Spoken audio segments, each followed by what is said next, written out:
প্রিয় এইচএসসি 24 ব্যাচের শিক্ষার্থীরা, তোমাদের পরীক্ষা একেবারে শেষের দিকে। আর এই শেষ মুহূর্তে এসে তোমরা আমাকে সবচেয়ে বেশি যেই ব্যাপারে মেসেজ করছো সেটা হচ্ছে, ভাইয়া আমরা এইচএসসির পরে আমাদের যেই অ্যাডমিশন টেস্ট, বিশেষ করে অনেকেই ঢাকা বিশ্ববিদ্যালয়ের প্রস্তুতি সম্পর্কে জানতে চাচ্ছ, যে ঢাকা বিশ্ববিদ্যালয়ের প্রস্তুতি কিভাবে নিব, কিভাবে আসলে শুরু করব, এবং ঢাকা বিশ্ববিদ্যালয়ে ভর্তি পরীক্ষা দিতে গেলে আমাদের কি কি যোগ্যতা লাগে, এই বিষয়গুলো নিয়ে তোমরা কিন্তু জানতে চাচ্ছ। সো তোমাদের একটা প্রশ্নের উত্তর নিয়ে আমি আজকে হাজির হয়েছি, এবং সেটা হচ্ছে ঢাকা বিশ্ববিদ্যালয়ে ভর্তি পরীক্ষার যে আবেদন যোগ্যতা, মানে হচ্ছে তোমার কত পয়েন্ট থাকলে, নিশ্চয়ই তোমরা জানো যে তোমাদের এসএসসি এবং এইচএসসি এই দুটো মিলে একটা পয়েন্ট নির্ধারণ করা থাকে, এবং সেটা যদি তোমার থাকে তাহলেই হচ্ছে তুমি কি করতে পারবা, পরীক্ষায় অংশগ্রহণ করতে পারবে। সো আমি তোমাদেরকে সেই বিষয়টা নিয়ে আলোচনা করাতে যাচ্ছি। তোমরা এখানে সায়েন্সের শিক্ষার্থী রয়েছে, অনেকে কমার্সের শিক্ষার্থী রয়েছে, অনেকে আর্টসের শিক্ষার্থী রয়েছে। সো এই তিন গ্রুপের শিক্ষার্থীদের কিন্তু আলাদা আলাদা আবেদন যোগ্যতা রয়েছে। সো তোমরা একটু মনোযোগ দিবে, তোমাদের প্রশ্নের উত্তর তোমরা পেয়ে যাচ্ছ।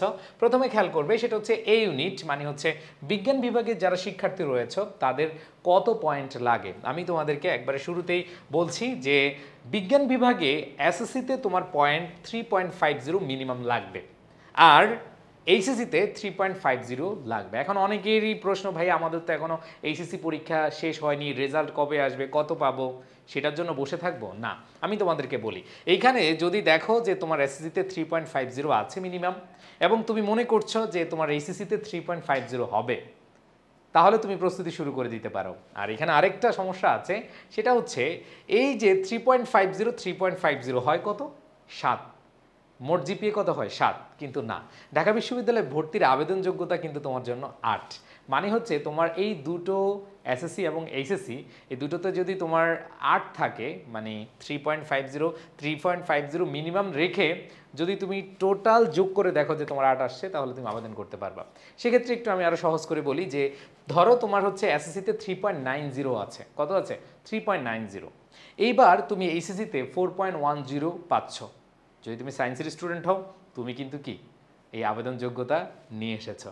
সো তোমাকে যেই জিনিসটা মাথায় রাখতে হবে, এইখানে যে দুটো তোমার পয়েন্ট রয়েছে সেই দুইটা যোগ করে দেখবা 8-এর উপরে আছে কিনা, এবং মিনিমাম যদি তোমার 3.49 হয়, মানে 3.50 না হয়ে 3.49 হয়, তাহলে কিন্তু তুমি পারবা না। ঠিক আছে, আসো এইবার আমরা যদি দেখি বি ইউনিটের, মানে হচ্ছে যারা মানবিক বিভাগের শিক্ষার্থীরা রয়েছে তাদের কথা যদি আমরা বলি, তাদের ন্যূনতম যোগ্যতা হচ্ছে এসএসসিতে 3 এবং এইচএসসিতে হচ্ছে কি 3, তার মানে কত হয়, 6 হয়। সো তোমরা এখন 6 ভাবছ যে হ্যাঁ 6 হলেই মনে হয় যে আমি আবেদন করতে পারবো, বাট এখানে কিন্তু একটু আগের মতোই সেই সমস্যা আছে। সেটা হলো তোমাদের মোট জিপি হচ্ছে 7.50 লাগবে, মানে মিনিমাম 3 লাগবে, বাট টোটাল 7.50। ধরো তুমি এসএসসিতে পেলা হচ্ছে 3.60, তার মানে তুমি যদি এইখানে 3.90 পেয়ে যাও, তাহলে কিন্তু তোমার 7.5 হয়ে যায়। তুমি এই মাইনাস পেয়েও তুমি কিন্তু কি করতে পারবা, অবশ্যই ভর্তি পরীক্ষা অংশগ্রহণ করতে পারবা। ঠিক আছে, ধরো তোমার এখানে 3.60, এখানে 3.90, তাহলে কিন্তু আমাদের কত হয়ে যায়, 7.5 হয়ে যায়, তাই না? আচ্ছা, এরপরে দেখো, যদি কমার্সের শিক্ষার্থী হও, মানে বাণিজ্য বিভাগের শিক্ষার্থী হও, তাহলে মনে রাখবা ন্যূনতম যোগ্যতা হচ্ছে এসএসসিতে 3, এইচএসসিতে কি 3, সেম মানবিক বিভাগের শিক্ষার্থীর মতো। তবে এখানে আমরা যদি খেয়াল করি যে বিজ্ঞানের হচ্ছে 8, কিন্তু আর্টস এবং কমার্স এই দুটোর হচ্ছে 7.50। আর চারুকলা ইউনিটে যারা ভর্তি পরীক্ষা দিবে, যাদের রেজাল্ট একেবারেই কম, তাদের ক্ষেত্রে বলছি সেটা হচ্ছে টোটাল মোট জিপিএ 6.50 হলেই কিন্তু কি এইখানে পরীক্ষা দেওয়া যাবে। সো তোমরা যারা এখন পরীক্ষার শেষ মুহূর্তে চিন্তা ভাবনা করছো যে বিশ্ববিদ্যালয়ে ভর্তি প্রস্তুতি নিব, এবং সেখানে কিভাবে পড়াশোনা করতে হবে, কিভাবে পড়লে চান্স পাবো, এগুলো নিয়ে যেহেতু তোমরা আমাকে কোয়েশ্চেন করছো, ইনশাল্লাহ আমি রেগুলার ভিডিও নিয়ে হাজির হব। আর তোমাদেরকে বলছি যে এই মুহূর্ত থেকে, মানে এইচএসসি পরীক্ষার পর থেকেই তোমার যে সময়টা আসবে, এটা হচ্ছে একটা মহাযুদ্ধের একটা সময়। এই সময়টাকে তুমি যদি ভালোভাবে কাজে লাগাতে পারো, তাহলে কিন্তু তুমি চান্স পাবে।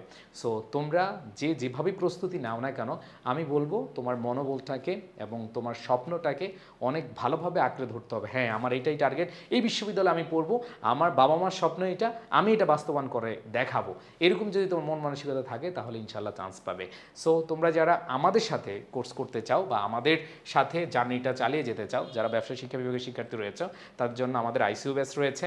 একবারে বাংলা, ইংরেজি, হিসাব বিজ্ঞান, ব্যবস্থাপনা, ফিনান্স, মার্কেটিং সব একবার রিটেন সহ। তোমরা জানো ঢাকা বিশ্ববিদ্যালয়ে রিটেন পরীক্ষা দিতে হয়, সো রিটেনের প্রস্তুতি হয়ে যাবে। এছাড়া রয়েছে ঢাকা বিশ্ববিদ্যালয়ের মানবিক বিভাগের জন্য আমাদের আইসিইউ ব্যাচ। তোমরা জানো আমাদের এই আইসিইউ বেস থেকে শত শত শিক্ষার্থী ঢাকা বিশ্ববিদ্যালয়ে চান্স পায়। আলহামদুলিল্লাহ, আমরা আমাদের বুকে বল রেখেই বলছি, তোমাদেরকেও ইনশাল্লাহ অনেক অনেক অনেক ভালো একটা প্রস্তুতি নিয়ে দেওয়াবো আমাদের এই প্ল্যাটফর্ম থেকে।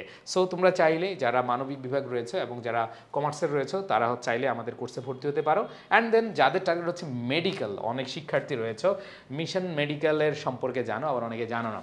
তোমরা জানো যে তোমাদের মেডিকেল প্রস্তুতিতে অবশ্যই অবশ্যই একটা গাইডলাইন দরকার। তোমাদের মেডিকেল প্রস্তুতিতে আমাদের দুজন ডাক্তার রয়েছে এবং সাথে ইংরেজি জিকে নিয়ে আমরা আছি এবং ইংরেজির টোটাল বিষয়গুলো আমি দেখবো ইনশাল্লাহ। আর সাথে এই ইউনিটের যে কোর্স রয়েছে তোমরা জানো, দেখো বাংলা ইংরেজি তোমাদের ঐচ্ছিক বিষয় থাকলেও আমরা সেটাকে প্রাধান্য দিয়েছি।